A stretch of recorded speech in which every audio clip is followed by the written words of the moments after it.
আমার কথা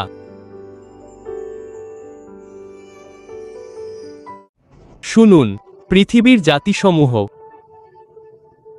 অনুতাপ করুন, অনুতাপ করুন এবং পাপ থেকে মুখ ফিরিয়ে নিন।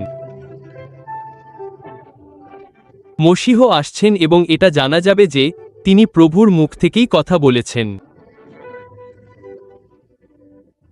ধন্যবাদ। এখন আমি আপনাদের সাথে মসীহের আগমন বিষয়ে প্রভুর করা অনেক কথোপকথন ভাগ করে নিয়েছি।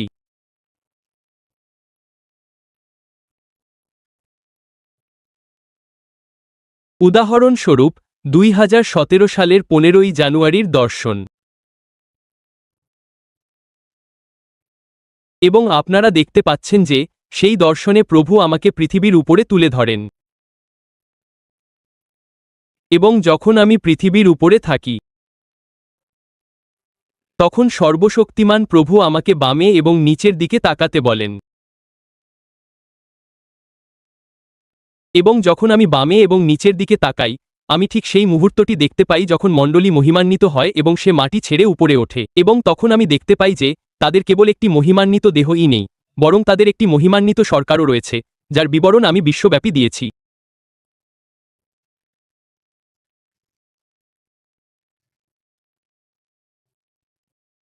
এবং আমি ভাগ করে নিয়েছি যে কিভাবে সেই অতি মহিমান্বিত সাদা পোশাকের আস্তিনের সাথে মূল পোশাকের সংযোগকারী আরেকটি কাপড় রয়েছে, এবং তাই আপনারা দেখতে পাচ্ছেন যে সেখানে মহিমান্বিত দেহ এবং মহিমান্বিত পোশাক উভয়ই রয়েছে। আর মনে রাখবেন, আমি দেখেছিলাম যে তাদের মাথায় এই আচ্ছাদন, মাথার ফিতা, মাথার কাপড় ছিল, যা পেছনে পর্যন্ত বিস্তৃত ছিল। এবং তারপর আমি দেখলাম তাদের তুলে নেওয়া হলো এবং তারা সেই মহিমার সাথে মিলিত হলো যেখানে প্রভুর মহিমা ছিল। তারা প্রভুর সাথে মিলিত হলো। আমি নিম্নলিখিত কথাগুলো বলতে চাই। পোশাকটি মহিমান্বিত হল, দেহটি মহিমান্বিত হল। এক মুহূর্তের জন্য আমাকে অনুসরণ করুন। এবং তারপর মহিমান্বিত নক্ষত্ররাজি আবির্ভূত হল, ঈশ্বরের মেঘ, জিহোবা, যাকে আমি ডেকেছিলাম। আপনারা তাকে আপনাদের পর্দায় দেখতে পাচ্ছেন।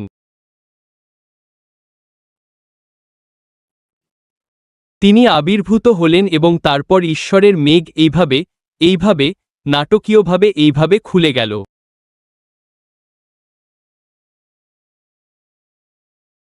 এবং এই মেঘের ভিতরে মহিমান্বিত সিঁড়ি নেমে এলো।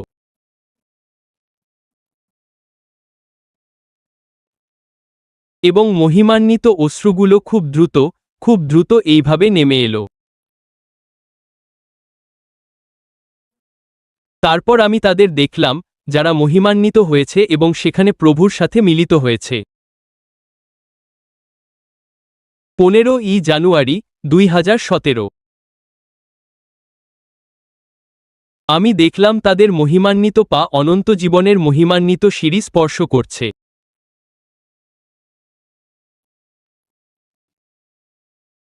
এটা গুরুতর, এজন্যই আমরা এখানে আছি। এবং তারপর মেঘ তাদের ঢেকে দিল। কিন্তু মনে রাখবেন, তারা যখন ভিতরে যাচ্ছিল এক পর্যায়ে মেঘটি এই পর্যন্ত ঢেকে দিয়েছিল। এক পর্যায়ে আমি শুধু তাদের মাথাগুলোই দেখতে পাচ্ছিলাম, যতক্ষণ না তারা অদৃশ্য হয়ে গেল। দাড়ি আর অন্যান্য সমস্ত দর্শনের মতো, উদাহরণস্বরূপ গত বছরের 2 মে 2025 সালের দর্শনটির মতো।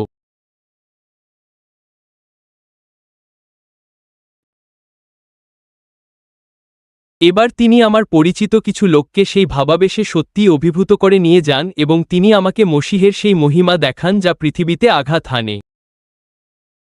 এটি মসীহের সেই মহিমা যা পৃথিবীতে আঘাত হানে এবং তাদের পুনরুত্থিত করে ও জীবিতদের মহিমান্বিত করে।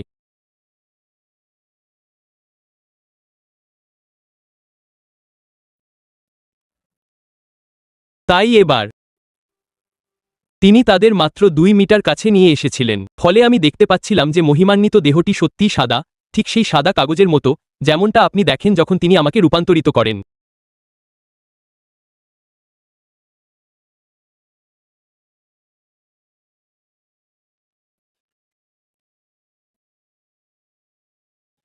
তখন আমি দেখতে পাচ্ছিলাম যে সেই মহিমা তাদের মুখ থেকে চিবুক পর্যন্ত প্রবাহিত হচ্ছে। তাই এটা আশ্চর্যজনক যে এবার 2 রামে 2025 সালে 2 মিটারেরও কম দূরত্বে থেকেও আমি দেখতে পাচ্ছিলাম যে এমনকি মুখ থেকেও মহিমা প্রবাহিত হয়ে চিবুকের ওপর দিয়ে চিবুক পর্যন্ত চিবুকেরও ওপরে চলে যাচ্ছে।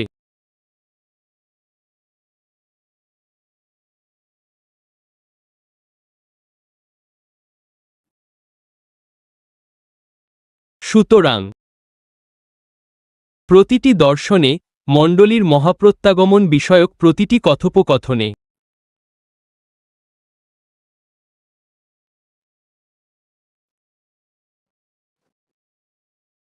মসীহের মহিমান্বিত আগমন বিষয়ক সেই প্রতিটি দর্শনে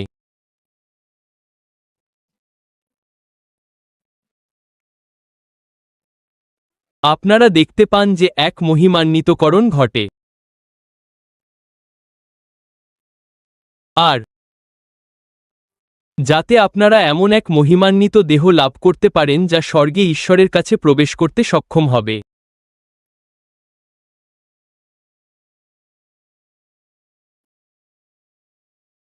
আর তাই অনেক দর্শনে আপনারা যতগুলোই দেখুন না কেন এই তালিকাটি বেশ দীর্ঘ।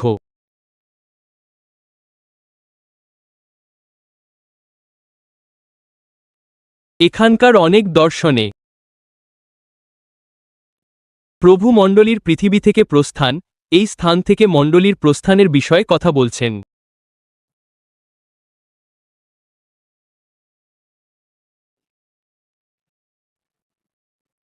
এই পাপের প্রেক্ষাপট যে পাপের জন্য ঈশ্বর মণ্ডলীকে প্রস্থানের জন্য প্রস্তুত করেছিলেন।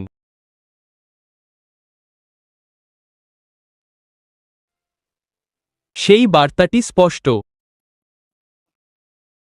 আর তাই আজ আমি এই উপলক্ষ, এই উদযাপনের আবহের কারণে আমরা এখন পর্যন্ত যা দেখেছি তার একটি সংক্ষিপ্ত বিবরণ দিতে চাই।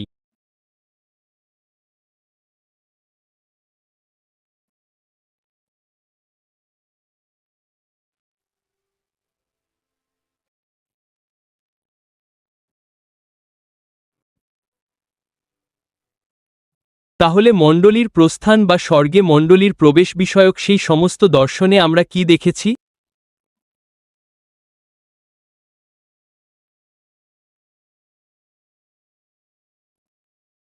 আমি শুধু এটি সংক্ষেপে বলে দিই যাতে অন্তত আপনাদের মনে রাখার মতো কিছু থাকে। প্রথমত, আমরা দেখেছি যে প্রভু বলছেন যে স্বর্গে মণ্ডলীর চূড়ান্ত প্রবেশ নিকটবর্তী হয়েছে। আর আমরা খুব ভালো করেই জানি প্রকাশিত বাক্য 21 অধ্যায় কি বলা আছে।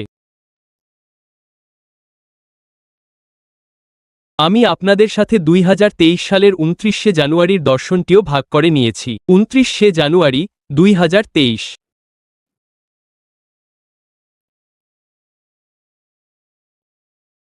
ঠিক দুপুর রাত 1:20 মিনিটে দুপুর রাত 1:20 এর দিকে ঠিক এখানেই একটি রবিবারে। সেদিন ছিল একটি রবিবার যখন আমি ফিলাডেলফিয়ার মণ্ডলী সম্পর্কে প্রকাশিত বাক্য 3 অধ্যায় পড়ছিলাম। আমি সত্যিই এই মণ্ডলীটিকে উপভোগ করছিলাম। আমি দেখতে চেয়েছিলাম তারা কিভাবে এই কাজগুলো করত।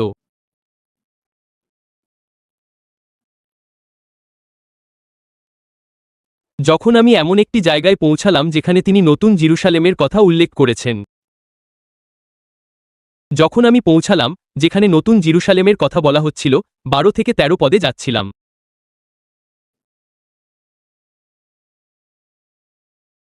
আপনাদের মনে আছে প্রভু আমাকে একটি দর্শনে চুরি করে নিয়েছিলেন। তিনি আমাকে যেখানে বসেছিলাম সেখানেই ঘুম পাড়িয়ে দিয়েছিলেন। তিনি আমাকে বলেছিলেন যখন আমি নতুন জেরুসালেমের অংশটি পড়ব, তিনি আমাকে ঘুমের মধ্যে বলেছিলেন। এবং তারপর তিনি আমাকে একটি ঝলকানির দর্শন দেখিয়েছিলেন। আর সেই ঝলকানির দর্শনটি ছিল অনেকটা উড়ে যাওয়ার মতো, যেন আপনি একটি উড়োজাহাজে আছেন এবং আপনার বাম দিকে একটি শহরের পাশ দিয়ে উড়ে যাচ্ছেন।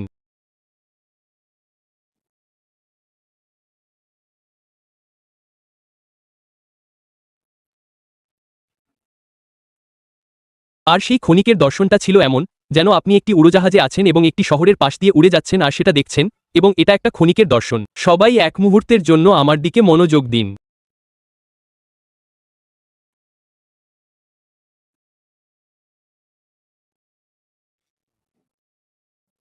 আর তারপর এক ঝলকে আপনি হয়তো আরও ভালোভাবে দেখতে চাইবেন, কিন্তু এক ঝলকে। তারপর আমি সোনালী শহরটি দেখলাম, এবং আমি এমনকি ভবনগুলোর ধরনও দেখলাম, আর আমি বললাম কিছু ভবন তো এইভাবেই শেষ হয়েছে।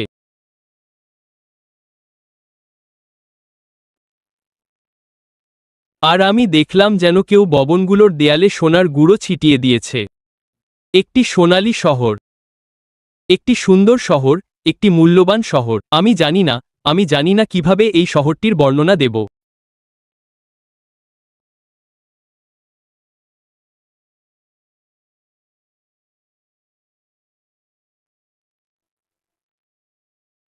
আর তারপর তিনি কণ্ঠস্বরে বললেন, ধার্মিকদের অনন্ত আবাস।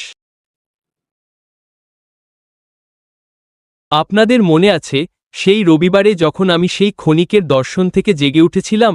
আমি আক্ষরিক অর্থেই আপনাদের রবিবারের উপাসনা মাঝপথে থামিয়ে দিয়েছিলাম। আপনাদের মনে আছে? আপনাদের সবার মনে আছে। আমি আমাদের গ্লোবাল রেডিওতে সরাসরি সম্প্রচারে গিয়েছিলাম এবং সবাই তাদের উপাসনা থামিয়ে টিউন করেছিল, কারণ আমি ভয় পেয়েছিলাম যে এটা ঘটতে পারে, প্রভু হয়তো মণ্ডলীকে তুলে নিতে পারেন। সমস্যাটা হলো, আমি যে কোনো মুহূর্তে ভয় পেয়েছিলাম। কেন তিনি আমাকে চূড়ান্ত গন্তব্য, নিয়তি দেখিয়েছেন? তখন আমি বললাম, আমি এটা ছেড়ে দিই এবং আমার হাত ধুয়ে নিই। আর আপনাদের মনে আছে, আমি আপনাদের মণ্ডলীগুলোতে সরাসরি এসেছিলাম। আমি বলেছিলাম, আমি তা দেখেছি। আমি স্বর্ণনগরী দেখেছি।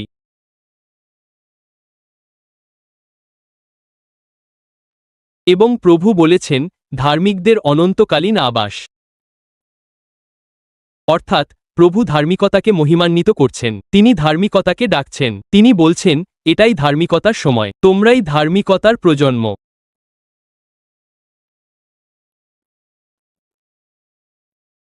সুতরাং, আমরা যা কিছু দেখেছি, তার সারসংক্ষেপ আমি করতে চাই যাতে আমরা আজ রাতে এটি শেষ করতে পারি।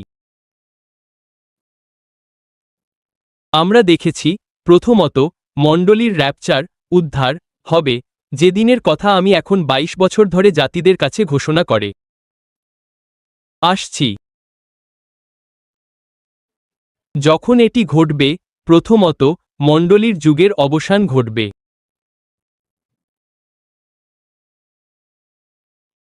বিষয়টি এতটাই গুরুতর। আমি ব্রাসেলসে ছিলাম, এবং আমার মনে হয় সেটা ছিল 12ই সেপ্টেম্বর। এটা কি 12ই সেপ্টেম্বর ছিল? অধ্যাপক আম্বুলা গত বছর 202 সালের 12ই সেপ্টেম্বর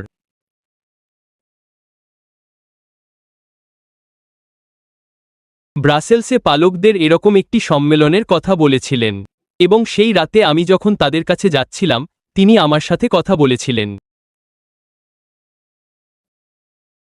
এবং তিনি বললেন, যাও, এই লোকদের বলো যে শীঘ্রই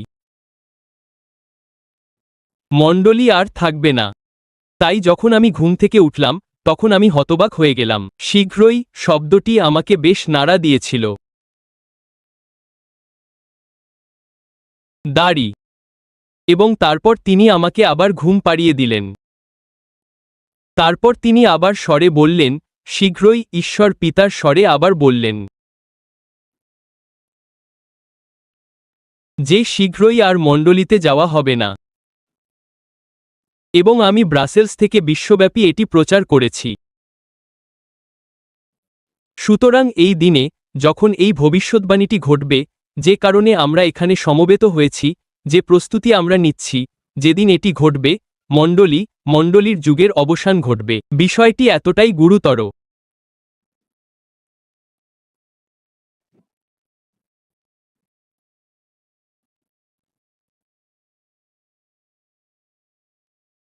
আমরা সবাই আদিপুস্তক 12:3 দেখেছি, কিভাবে প্রভু অব্রাহামকে মহানির্দেশ দেন, আদিপুস্তক 12:3, যে তোমার মাধ্যমে তিনি জাতিগণকে আশীর্বাদ করবেন, জাতিগণকে বাপ্তিস্ম দেবেন। আমরা তা ইতিমধ্যেই দেখেছি।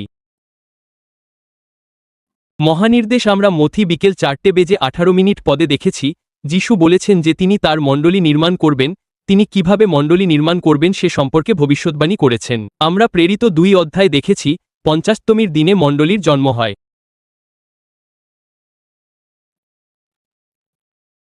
এবং আমরা প্রেরিত 1 অধ্যায় 8 পদে দেখেছি তিনি তাদের বলেছিলেন, পবিত্র আত্মা তোমাদের শক্তি না দেওয়া পর্যন্ত জীবন ধারণের চেষ্টাও করো না।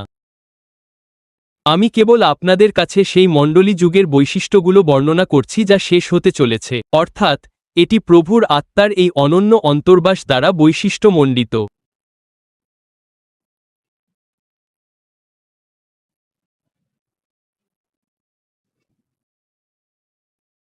সুতরাং প্রকাশিত বাক্য 2 এবং 3 অধ্যায় হল মণ্ডলী যুগ। এবং আপনারা যিশুর পত্রগুলো দেখতে পাচ্ছেন, যিশু সরাসরি মণ্ডলীকে লিখছেন। এবং কিভাবে সেই পত্রগুলো, কিভাবে সেই মণ্ডলীগুলো, সেই 7টি মণ্ডলী, যদি আপনি সেগুলাকে মণ্ডলীর ইতিহাসের সাথে পাশাপাশি রাখেন, আপনি প্রায় কেঁদেই ফেলবেন, কারণ এই সময় আপনি একটি বস্তুবাদী মণ্ডলীকে প্রতিষ্ঠিত দেখতে পান। প্রকাশিত বাক্য রাত 3:10 পদে আমরা দেখেছি যে পৃথিবীতে বড় ও কুৎসিত ক্রোধ নেমে আসার আগেই তিনি মণ্ডলীকে তুলে নিতে আসছেন।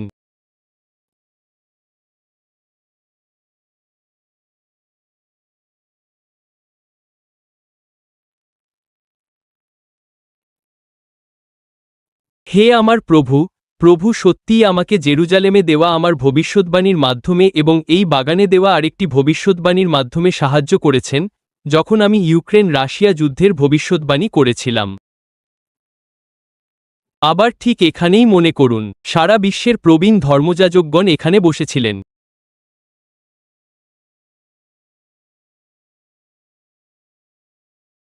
এবং আমার মনে হয় আমি এখানেই কোথাও দাঁড়িয়েছিলাম, কারণ আপনারা সেই ভবিষ্যদ্বাণীতে এই গাছগুলো দেখতে পাচ্ছেন। এবং আমি বলেছিলাম যে রুশ রাষ্ট্রপতি বেরিয়ে আসবেন। এরা আমাদের লোক, তারা আমাদের ভাষায় কথা বলে, তাদের আমাদের সংস্কৃতি আছে। এবং ভূখণ্ডটি দখল করবে। দেখুন এর কি অবস্থা হয়েছে। এটি ন্যাটোকে প্রায় ভেঙে দিয়েছে। আটলান্টিক সম্পর্ক প্রায় ভেঙে গেছে।